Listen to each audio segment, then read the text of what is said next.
that I should go to Pharaoh and bring the Israelites out of Egypt? Exodus chapter 3, verse 11. This is Moses' response to receiving one of the most profound callings recorded in Scripture. It makes sense. Moses was a murderer. Moses fled from Egypt and went to a place called Midian where he lived a lifetime as a shepherd. One day, as Moses is tending to the flocks, he looks out and he sees a bush consumed by, well, not consumed by fire, it's on fire, actually. And he's confused. And I would be too, but if this fire began to speak to me, I would have some questions. This is not just any fire, however. It's actually the presence of the angel of the Lord there to deliver a message from God to Moses. And it's recorded here in Exodus chapter 3, verses 9 and 10 say this.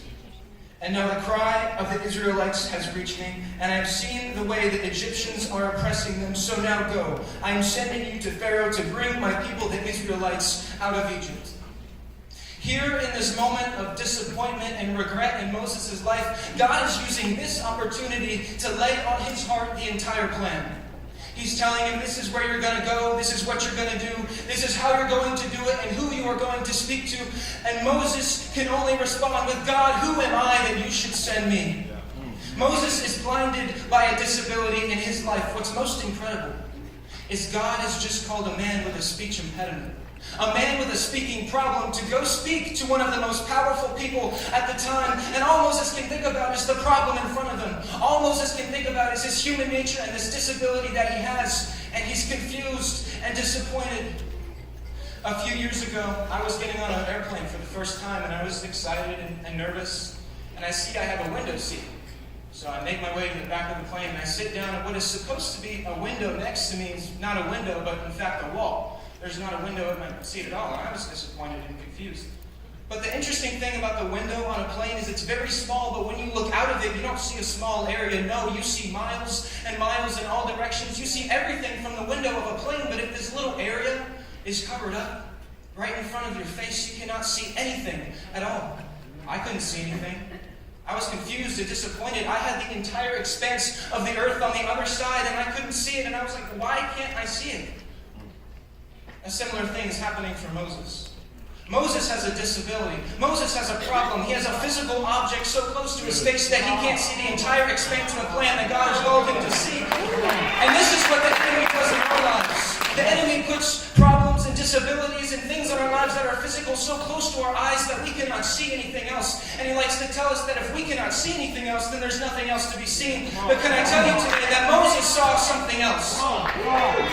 I hate to spoil the story for you if you don't know it, but Moses was successful. Right. Moses led the Israelites out of Egypt. Moses became one of the most prominent leaders in the Bible. So how did he do it? And what did he see? It's actually recorded in the New Testament in Hebrews chapter 11, verse 27 says this.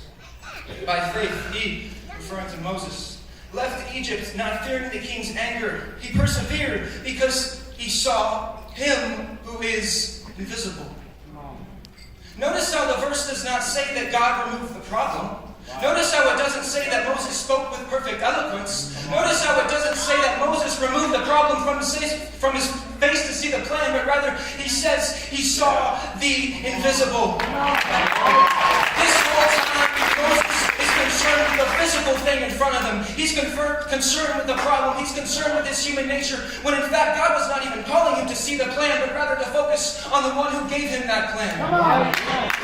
What I find most incredible about this story is Moses' first question is, God, who am I that you should send me? It's actually in Exodus chapter 3, verse 14. God replies to Moses, I am who I am. When Moses is concerned with God, who am I that you should send me? God's main concern is, it's not who you are that I'm sending you, but rather it's who I am that I am sending you. And God always gets the honor when he makes the task those who were not fit before. Moses was a man. Moses had problems. Moses had the physical thing in the way, and God didn't care about that. God had a plan bigger than Moses could see, and just because he couldn't see, it's because the problem was in the way. It's because he was looking in the wrong place when God was calling him to seek the invisible. A lot of times in our lives, we have a physical problem in the way. We have something that's keeping us from seeing the plan, and we assume that if we can't see the plan, then it's not there. But can I tell you, it's not our responsibility to understand the plan completely.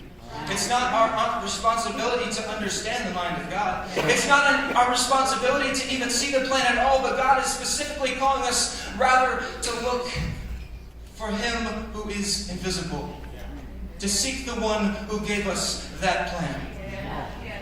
Are you seeking the invisible today?